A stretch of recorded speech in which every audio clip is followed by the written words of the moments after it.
Chegamos ao segundo bloco do programa em off dessa noite, conversando a respeito da crise mundial, a crise no Brasil, uma crise não só política, mas econômica também, institucional, que afeta a todos nós, afeta a estados, a municípios, a empresários, ao cidadão comum como nós. Estamos conversando a respeito desse assunto com o José Emílio Calado, que é economista, e o Fábio Menezes, que é consultor empresarial da TGI Consultoria em Gestão. Bom, e aí fica aquela história, para os estados que dependem de verbas do governo federal, ficam em situação complicada, né, porque recebem menos verba. O governo de Pernambuco, por exemplo, há algum tempo está tentando se endividar, obter autorização do governo federal para obter financiamentos, empréstimos, e o governo federal não libera. E aí fica difícil, as obras travam, enfim, aí a gente vê essas obras paradas em alguns momentos. Difícil para os estados também, né? Isso mesmo. A Pernambuco, apesar de com esses assuntos da Fiat aqui, mas começou a sofrer. A gente aqui não é uma ilha de prosperidade, né? Mas eu indico o seguinte, Mário, a crise ela tem um fator que começa com o governo dos erros do passado, de uma política econômica que veio sempre erradamente querendo incentivar somente o consumo, né? E aí chegou aonde a gente chegou, principalmente não controlando gastos, gastando mais do que arrecada, né? Quem deveria dar o exemplo, o próprio governo não deu. Mesmo, não deu. E aí nós depois começamos com uma crise política. Depois desse problema econômico, crise política, e ninguém sabe quem manda no país, né? E culminando com tudo isso, para botar mais um foguinho, é a questão da Operação Lava Jato, que a gente chama de crise corporativa. Nós tivemos a Petrobras envolvida, uma grande empresa do Brasil, com as 8 maiores empresas de construção civil do Brasil envolvidas nesse assunto. Então, isto fez com que o desemprego nessa cadeia de óleo e gás fosse começando a ser afetado, né? As empresas demitindo, porque não tinha mais contrato com a Petrobras. Aí isso começou a gerar também na construção civil, e agora a gente começa a perceber que está se espalhando. Qual é a grande questão aí? É que, não que a Operação Lava Jato seja, eu acho que a Operação Lava Jato está prestando um serviço enorme ao nosso país. Nós precisamos sofrer tudo isso para que a gente possa aprender e, a partir disso, a gente se inserir em novas regras, transparência, que as pessoas não vejam os cargos públicos como forma de poder enriquecer. Uma nova cultura, né? Isso mesmo. Então, acho que a gente vai ter que passar por isso para que a gente possa, a partir de então, eu acredito, nós vamos ter um grande país, numa outra forma, quando tudo isso for resolvido. O setor da construção civil espera, inclusive, fechar 2015 com 500 mil postos de trabalho a menos. Isso já vem vindo desde o final do ano passado, do último trimestre do ano passado, em cerca de 300 mil até agora, e a expectativa é de que nesses últimos meses do ano, nesse segundo semestre, mais 200 mil postos sejam retirados do mercado. É um prejuízo grande, né? É um número muito substancial, realmente. Eu acho que a gente vai ter outras surpresas dessas até o final do ano, Mário. A gente já teve em abril aproximadamente 100 mil demissões. Isso nunca tinha acontecido na história no mês de abril. Em maio mais, em junho mais, e provavelmente a gente vai ter que se deparar com alguns recordes, infelizmente, dessa natureza. E não tem muito o que fazer nesse sentido. Por quê? Você estava falando de Pernambuco. Eu acho que Pernambuco nunca esteve numa posição tão favorável para enfrentar uma crise dessa no momento, por conta dos investimentos que aconteceram nos últimos anos. Então, se a gente pensar, a crise é boa, é ruim, é evidente que ninguém quer passar por uma crise. Mas, raciocinando, a condição de enfrentar a crise, a de Pernambuco é muito mais favorável do que em outras situações, em outras épocas. E a gente sofre especialmente por conta da Petrobras. A Petrobras fez investimentos significativos aqui, como a refinaria, como o polo petroquímico. O estaleiro não é da Petrobras, mas a Petrobras é a consumidora, é quem compra os estaleiros, Transpetro, enfim. Então, o Pernambuco vai sofrer um pouco mais por conta da questão da Petrobras. A gente não sabe até quanto tempo vai durar para a Petrobras recuperar, de fato, um funcionamento melhor do que a paralisação que existe hoje, né? Mas eu acho que isso é importante. A gente entender e reconhecer e até, de certa forma, respeitar a crise que existe. Não adianta a gente achar que não, isso não está acontecendo, isso é uma questão da mídia. Existe sim uma crise. Mas, por outro lado, a gente reconhecer que estamos em condições melhores para enfrentá-la. Vamos ter dificuldade sim, o Estado tem uma capacidade de endividamento, mas não consegue se endividar por conta do governo federal. Mas uma hora resolve. Não vai ficar assim eternamente também. A gente vai ter que demitir em algumas situações, que reduzir custos em outras situações, que fazer adequações. Os municípios sofrem bastante, né? Já não é de agora, já desde o ano passado vem crescendo muito por causa da redução do volume de repasses do governo federal. A AMUP, que é a Associação Municipalista de Pernambuco, está dizendo que cerca de 60% dos municípios hoje já estão implicados na questão da lei da responsabilidade fiscal, porque não estão recebendo aquelas verbas que já recebiam corriqueiramente do governo federal, e isso já está repercutindo na receita do município. Mas eu considero, Mário, também o seguinte, nas crises é que você exerce toda a criatividade para poder sair dela, né? E também é na crise que a gente começa a ver quem é bom e quem não é. Porque você precisa enfrentar a crise, ela está aí, e daí eu tenho que ter, cada empresário, cada prefeito, cada pessoa, ela precisa ter os mecanismos de criatividade, inovação, para poder sair daquele caminho que hoje está ruim, mas você, com criatividade, você consegue sair. Eu tenho visto exemplos, né, de empresas que, mesmo nessa crise, elas estão enfrentando com muita serenidade, né? Cortou um custo ali, cortou um custo ali para atravessar esse momento, mas também, e aí é que e tem muitos empresários que enxergam dessa forma, eu preciso estar preparado, bem preparado, para quando essa crise terminar, eu estar bem preparado para... E quem tiver assim é quem vai colher os frutos. Você está falando empresas que estão se segurando para lá na frente voltarem a respirar. Isso mesmo. E tem empresa que ganha dentro da crise, quer dizer, que lucra ainda mais num momento de crise como esse? Tem sim. Sempre tem. Eu digo sempre que em toda crise alguém ganha dinheiro.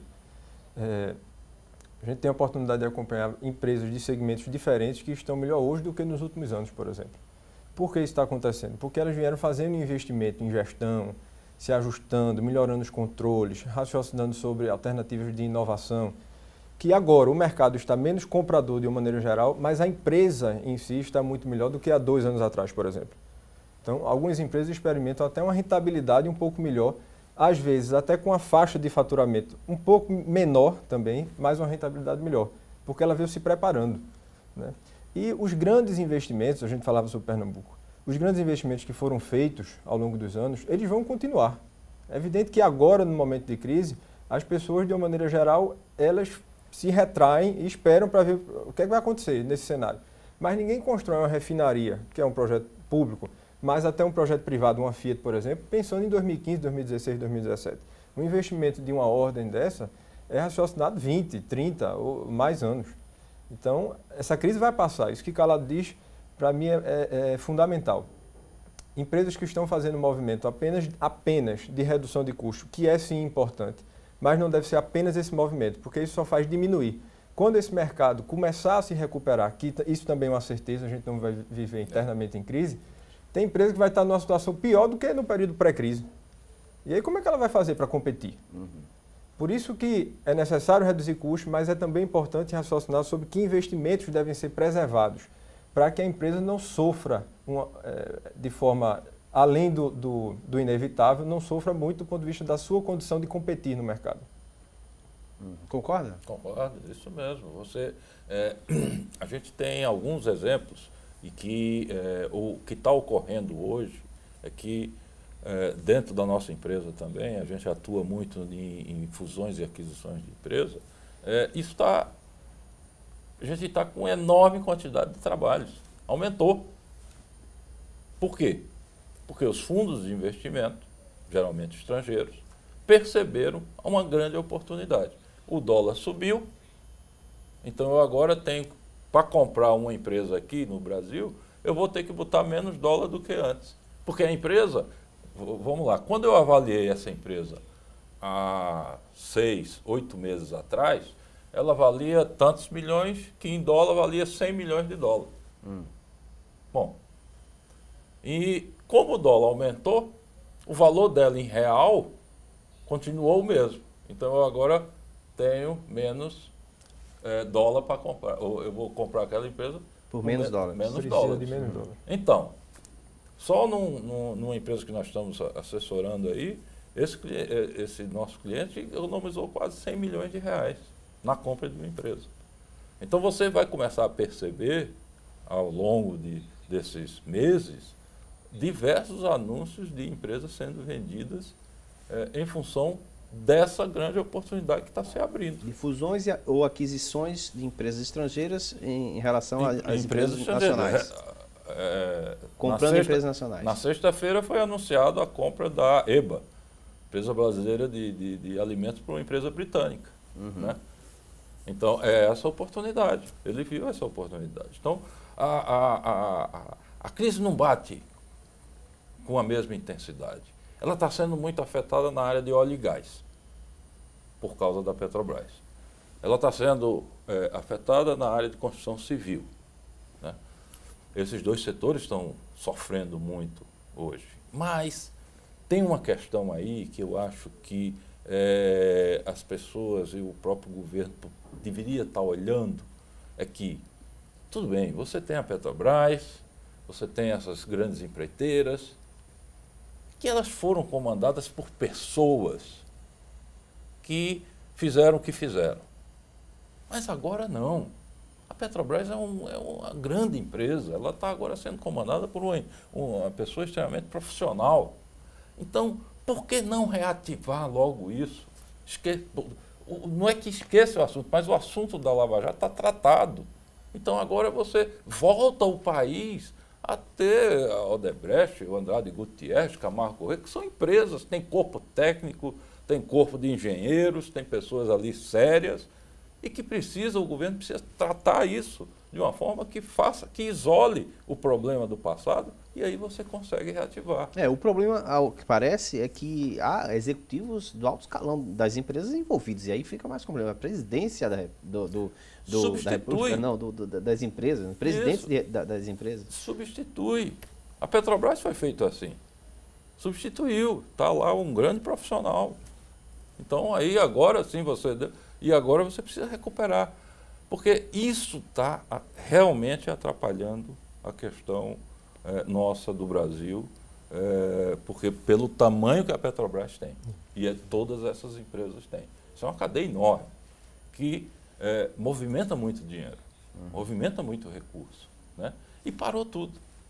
Me parece que outro setor que também lucra com uma crise dessas é o setor que exporta, né? Sim. Quem exporta com o dólar mais caro. O dólar mais caro é favorável para quem exporta, de fato. Assim como é favorável também para setores de turismo que trabalham com o mercado interno. Né? Então, nos últimos anos, a gente teve um dólar barato, que permitiu que as pessoas comprassem imóvel em Miami, fizessem enxoval de tudo que é natureza em Miami. As pessoas viajavam, iam para Miami como se fosse para qualquer outro lugar mais perto. Inclusive até porque lá os valores são um terço. Exatamente. Os valores são cobrados dentro do Brasil. E o raciocínio é o seguinte, não, por esse valor de eu sair do Nordeste para o Sul do país, ou do Sul do país para o Nordeste, eu vou para os Estados Unidos. Ou eu faço vou eventualmente para a Europa. Faço a compra do enxoval e pronto. Exatamente. Une útil e agradável. Mas no momento atual de subida do dólar, é uma oportunidade para as agências de turismo, para os hotéis, enfim, para toda a cadeia de turismo, que pode fomentar um pouco o mercado nacional. É isso que Calado diz, que eu concordo inteiramente. A crise não afeta todos ao mesmo tempo, nem na mesma intensidade. Então, mesmo as empresas médias, pequenas e médias, que podem hoje não fazer operações com grandes fundos internacionais de fora do país, tá? Mas ela pode raciocinar sobre como eu me saio melhor do que o meu concorrente, que também é do meu tamanho. Então, o que é que eu preciso fazer para eu não ser tão impactado pela crise como ele? Eu posso, eventualmente, até absorvê-lo ou roubar um pouco do mercado dele. Bom, e o que orientar para as pessoas que estão nos assistindo? O pequeno empresário, por exemplo, está sentindo. Tem menos gente na loja dele lá comprando, né? Porque as pessoas estão se segurando para pagar o que devem. E aí, o que fazer numa situação como essa? Inovar? Buscar um diferencial? E que diferencial é esse? Nesses momentos de crise é que você tem que ter diferença. Quem vence na crise é quem faz diferente algo que fazia quando você sentia-se confortável, né? Então eu considero que hoje, para o empresário, ele precisa ter principalmente o controle do custo muito forte, né? Mas ele precisa inovar. Eu acho que inovação é a palavra essencial para que você possa vencer esta crise, né? Então, acho que a mensagem que eu posso dar é isso. Para o empresário faça diferente, porque assim, e tenha atenção muito no seu cliente. Saiba o que ele quer, saiba o que é que ele está querendo, saiba quais são as suas necessidades, né? E aí sim você vai poder ter esse cliente, fidelize ele, né? Fidelize para que ele não vá para o concorrente, né? Faça essas ações de fidelização, porque eu acho que aí você consegue vencer a crise. É por aí, Fábio? Sem dúvida nenhuma, é por aí. E eu acho que antes da gente falar um pouco das medidas do que fazer, eu acho, Mário, que a gente não pode se desesperar. É entender, sim, que a crise é muito séria, né? A gente precisa respeitar isso, mas o desespero ele não constrói nada. Se a gente olhar um pouco mais para trás, vê que o Brasil já passou por outras crises, muitas outras crises seríssimas. A gente já teve inflação de mais de 80% ao mês, de 1.500% ao ano. A gente já teve confisco do meio circulante, a gente já teve 2 moratórias na década de 80. Então passamos por crises muito mais sérias, muito mais difíceis do que esta de agora. E o sistema capitalista, de uma maneira geral, ele precisa da crise. Então vai sempre haver uma crise, a gente vai passar por essa agora e vão ter outras mais na frente que a gente precisa se preparar para passar por elas. Pronto, e a gente vai continuar conversando a respeito dessa questão daqui a pouquinho, no último bloco do programa Em Off de hoje.